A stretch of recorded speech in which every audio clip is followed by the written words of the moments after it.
تصور کرے ایک پورا گاؤں جس میں گھر، خیمے، کپڑے، کانا، جانور سب اپنی جگہ پر موجود تھے، لیکن اگر موجود نہیں تھے تو وہ وہاں کے رہنے والے انسان تھے۔ سن 1930 میں کینیڈا کے ایک برفیلے علاقے میں ایسا کچھ ہوا جس نے پوری دنیا کو ہلا کر رکھ دیا۔ ایک پورا گاؤں جو سیکنڈوں کے اندر غائب ہو گیا، اور آج تک کوئی نہیں جانتا کہ وہاں کے رہنے والے 50 سے زائد لوگ آخر کہاں گئے۔ ڈیزرٹ کنگ ٹی وی میں آنے کا بہت بہت شکریہ۔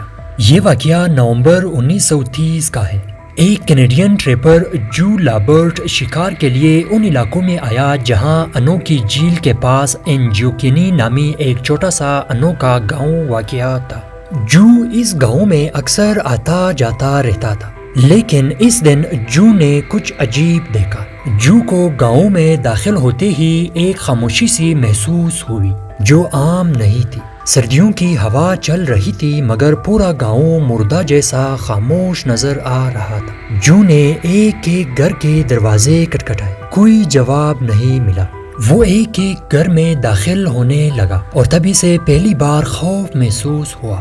گھر موجود تھے، سامان موجود تھا، لیکن اگر موجود نہیں تھے تو وہ وہاں کے رہنے والے انسان تھے۔ جبکہ ایک جگہ کھانا ابھی بھی آگ پر پک رہا تھا مگر کوئی کھانے والا موجود نہیں تھا۔ ایک گھر میں اسٹیل کے برتن اب بھی گرم تھے مگر کوئی شخص نظر نہیں آ رہا تھا، اور جانوروں کے پنجروں میں کتے جمے ہوئے ملے جیسے کئی دنوں سے انہیں کھانا نہ دیا گیا تھا۔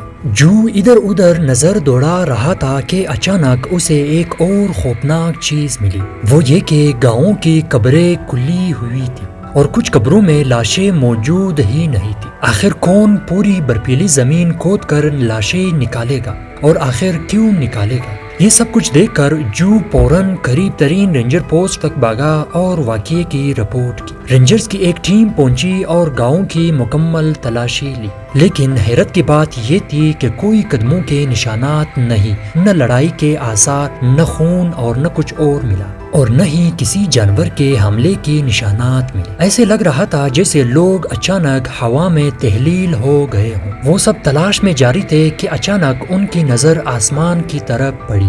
آسمان میں ایک ڈوبتی ہوئی نیلی روشنی دیکھی گئی جو کہ گاؤں کی سمت جا رہی تھی۔ اس لیے کچھ لوگ کہتے ہیں کہ یہ UFO ایبڈکشن کا سب سے پرانا ممکنہ کیس ہے، جبکہ انجوکینی گاؤں کے غائب ہونے کے بارے میں کئی نظریات مشہور ہیں۔ نیلی روشنی، قدموں کے نشانوں کا نہ ہونا اور پورے گاؤں کا غائب ہونا، سب کچھ اس طرف اشارہ کرتا ہے۔ جبکہ کچھ لوگ کہتے ہیں کہ شدید سردی کی وجہ سے انوک قبیلہ اچانک نقل مکانی کر گیا ہوگا۔ لیکن یہاں بہت سے سوالات جنم لیتے ہیں، وہ یہ کہ کھانا آگ پر کیوں چھوڑا، قبریں کیوں کھلی تھی، اور کتوں کو کیوں چھوڑ دیا تھا۔ مقامی لوگ اس علاقے کو بدروحوں کا راستہ کہتے ہیں۔ کچھ مورخین کہتے ہیں کہ شاید رپورٹ ایگزاگریٹڈ تھی، لیکن اس کے حق میں کوئی واضح ثبوت نہیں ملتا۔ حقیقت جو بھی ہو، ایک بات طے ہے کہ وہ لوگ کہاں گئے یہ آج تک کوئی نہیں جانتا۔ ایسے راز دنیا میں بہت کم پائے جاتے ہیں۔ انجوکینی گاؤں کے لوگ بغیر آواز، بغیر نشان کیسے غائب ہو گئے؟ کیا آپ سمجھتے ہیں کہ یہ واقعہ حقیقت میں پیش آیا یا یہ ایک صدی پرانا فریب تھا؟ اپنی رائے کمنٹس میں ضرور بتائیں، کیونکہ اب میں ملوں گا آپ لوگوں کے ساتھ ایک نئی انٹرسٹنگ ویڈیو میں۔